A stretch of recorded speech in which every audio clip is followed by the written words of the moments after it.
പാമ്പിനെ തിരിച്ചറിയാനും അത് കടിച്ചാൽ എന്ത് ചെയ്യണമെന്നും അത്യാവശ്യം നിങ്ങൾക്ക് ഉണ്ടാകുന്ന ചെറിയ അറിവുകൾ ഫോറസ്റ്റ് റേഞ്ച് ഓഫീസർ രാജേഷ് സാറുണ്ട്, സർപ്പ എന്ന സംഘടനയുടെ ജില്ലാ ഫെസിലിറ്റേറ്റർ സജി സാറുണ്ട്. ഈ രണ്ടുപേരും മികച്ച രീതിയിൽ നിങ്ങളോട് സംവദിക്കും. ഈ ചടങ്ങിൻ്റെ അധ്യക്ഷനായി PTA യുടെ പ്രസിഡന്റ് ശ്രീ ശ്രീജിഷിനെ ആദരപൂർവ്വം ക്ഷണിക്കുന്നു.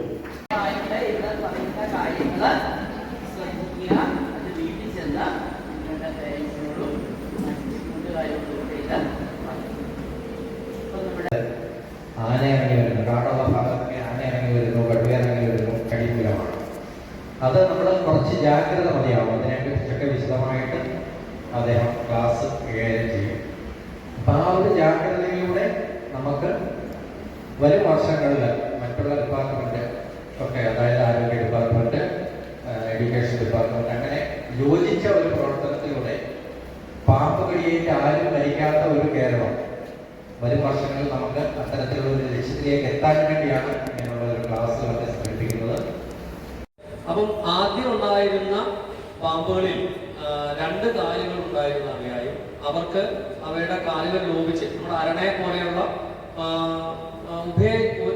നെൽപാമ്പ് പോലെയുള്ള പാമ്പുകൾ എങ്ങനെയാണ് അവയുടെ ദഹനരസം കുറെ കൂടെ അസിഡിക്കണം. അപ്പൊ അതുകൊണ്ട് തന്നെ ഈ എല്ലുകളെയൊക്കെ പൊടിച്ചു കളയാനുള്ള ഒരു കഴിവുണ്ട്. അപ്പൊ കുറച്ച് സമയമെടുക്കും. ഇവര് പാമ്പുകൾ അവരെ തന്നെ ഭക്ഷിക്കുന്നത് കൊണ്ട് തന്നെ പ്രകൃതിയിലെ പാമ്പിനെ നിയന്ത്രിക്കുന്നതിൽ പാമ്പുകൾ തന്നെ മുഖ്യ പങ്കാണ് വഹിക്കുന്നത്. അപ്പൊ അതുകൊണ്ട് പാമ്പുകളെ നമ്മൾ കൊല്ലേണ്ട കാര്യമില്ല, അവർ തന്നെ പരസ്പരം കൺട്രോൾ ചെയ്യുന്നുണ്ട്. ഇനി എന്താണ് അടുത്തത്? എനിക്ക് സംശയം എന്താണ്?